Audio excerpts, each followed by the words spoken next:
welcome back to my channel. In today's video I'm going to be sharing with you how I made this gorgeous picture frame or picture wall decor piece. It's actually a Pinterest inspired piece and I loved how it looked. It did came in a 3-piece set, but I only made one because I just wanted to add a quote to the center instead of a picture. So before we jump into this tutorial, I would like to ask if you can hit that red subscribe button if you haven't already, so you can join my YouTube family, and also the notification bell so you'll be notified every time I upload a video. So I started off with 6 pieces of my cedar strip. You can also use painter's stick, and I cut it with my mitre box. I would have the measurements as well as the mitre box in the description linked below, and I just made a frame.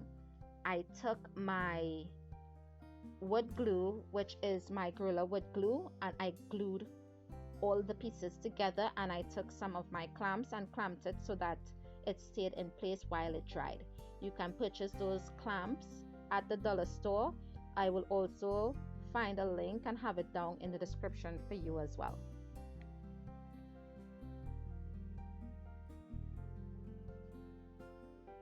Once everything was dried, I removed the clips, and I'm taking the other 2 pieces of my strip, and I'm taking some jumbo popsicle sticks and that I cut down to size. I would also have the measurements for that, and I'm measuring where I need to place those 2 inner pieces of the strip. These were previously used sticks that I had, that I started a project and it didn't work out, and I just ripped it apart and reuse it because I did not want it to go to waste. I would also have a link for those super jumbo popsicle sticks in the description as well. And I just marked off where I needed everything. I did go in with a ruler after a while to make sure both sides were even, and I used my Gorilla wood glue and I glued it down, and I also added my clamps so that they do stay in place while they dry.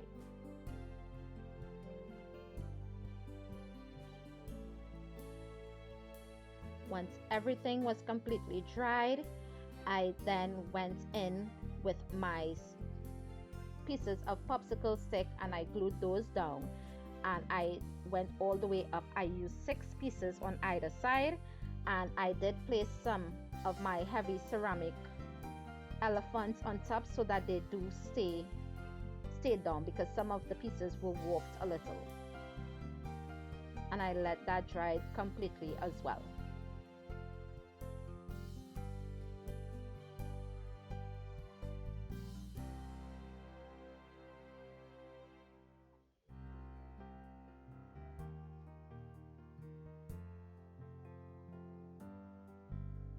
Even though it has a slight gap to the top, I did went back in and fixed that and made it all even, so you don't need to really worry about that or add any more.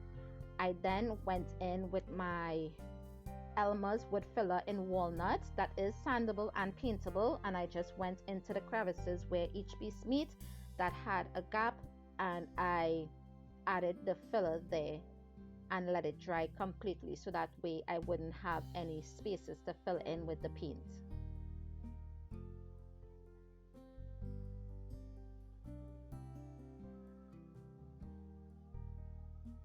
I do use my pieces every year, so that is why I do add the wood glue. I then went in with some 120 sandpaper and I sanded down the spots that I added the wood filler, and then I use a clean paper towel, or you can use a clean rag, and I just remove any extra dirt or dust that it had on it before painting.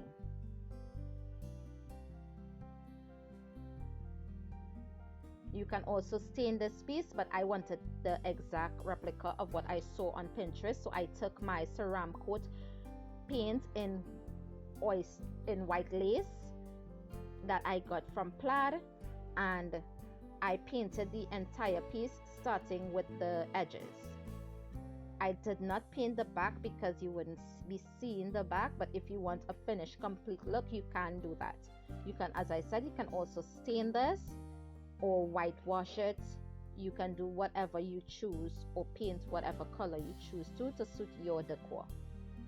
I did give this piece 2 coats of the Ceramcoat chalk paint.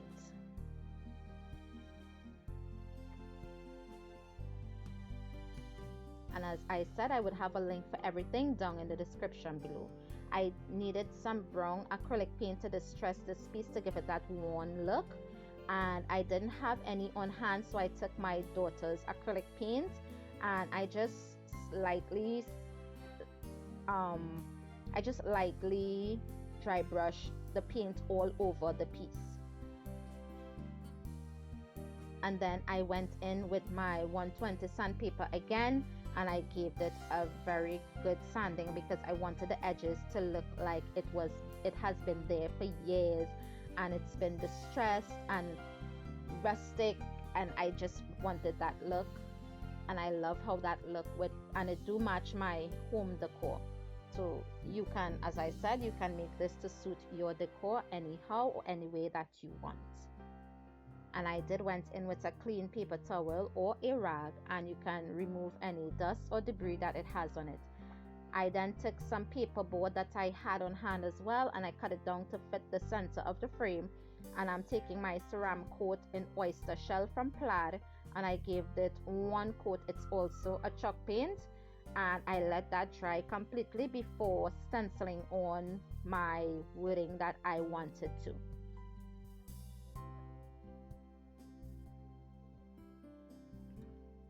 I free-handed Thankful and Blessed, but you can use your Cricut or whatever cutting machine that you have. You can use decals, you can use stickers, you can use whatever you have on hand, or you can actually put a picture there as well.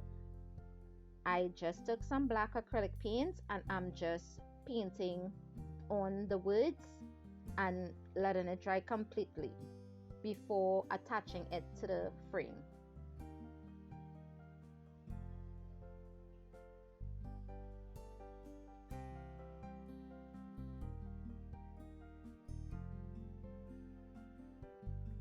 Once it was all dried, I took my Shawbunder hot glue gun, which I absolutely love, and I just added a few dots of glue on each corner to secure the piece.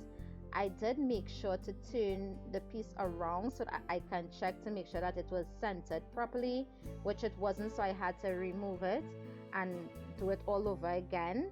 But it wasn't a hassle, seeing that I only added glue in each corner, so that in case I need to remove the center piece, I can add something else. And that is the end for this video. You can have this just there. I added a twine hanger. You can add sawtooth hangers. I absolutely love how this piece turned out, and guys, I would see you in the next one. Bye.